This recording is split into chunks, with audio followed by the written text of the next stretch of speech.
घर सामने मेलोडी लगी ता घरे जदि माँ बापा झील थे से मैंने कौन भावुवे आपण मैंने निजे टे भावतु। ये हूँ आमर माने सनातन धर्म हिंदू माने एते बेलज्जा कथा कहले भी सरबनी। एमानंकु स्टेज को आणिकी ये नाच करवाटा मत तो कहीं ठीक लगुनि। परिवर्तन होगा दरकार। सरकार भी आप रेस्ट्रिक्शन करिसेंती तथापि ए अमानिया मानंकु तो किए बुझे पारिबनी।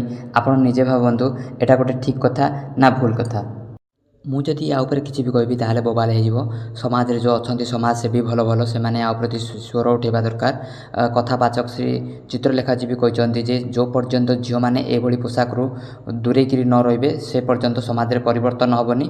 पु मैंने आखि टेकिकी देखिए ही देखिए से प्रथमे झील मानू ए पोशाक टू दूरे रहा पड़ो ना ये रेप चलती ये हिंसा चलती समाज रे केबे भी परिवर्तन हेनी। मुझे किसी कहबी धर्म भाई सब बाहरी पड़े तो